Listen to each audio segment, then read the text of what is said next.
My name is John Johnson. I'm a professional economist and statistician. I'm Mike Luck, professional writer, and this year, John and I are celebrating our 25th anniversary of graduating from Amherst High School. And so what did we do? We wrote a book. And our book is called Everydata, the misinformation hidden in the little data you consume every day. Our big idea is that the majority of the information you read in the newspaper, see on TV, or hear on the radio is wrong, is misleading, or out of context. And what we want to do is teach you to be a better consumer of data in your everyday life. And it's funny, after writing the book, I've talked to my kids, my wife about it, and they, now they don't watch TV the same. They don't read the newspaper the same way. They point things out and say, hey, what do we think about this? Is this misleading? But there's so much information in our lives every day.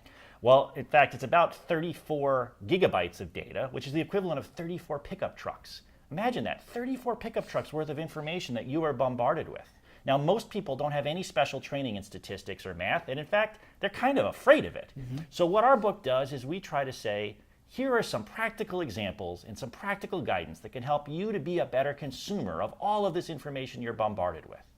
So when you read the newspaper and you see a study that says, your risk of cancer is 18% when you drink a can of soda, you understand, is it really 18%? Is it 8%? Is it 28%? We help you make sense of that.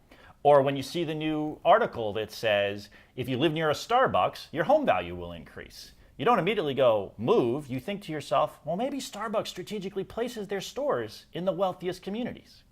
We found another study that, is a case study of a burger chain that came out with a third-pound burger, and it failed because people thought, well, third pound can't be as big as a quarter pound because 4 is larger than 3, right? That's a little disturbing. And then, of course, there's the story about whether grilled cheese improves your sex life. I was very interested in the story, but then I was quite skeptical when I found it was published on an online dating service, perhaps the worst place to learn about someone's sex life. So we're excited. We spent years writing this book, coming up with hundreds, thousands of different examples, and now we're excited to bring it to TEDx Buffalo, share the idea on the stage.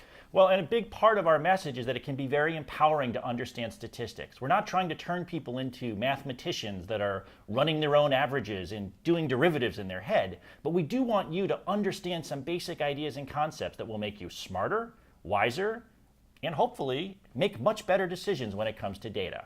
And that's the message we're going to bring to Buffalo. We hope to see you in the fall.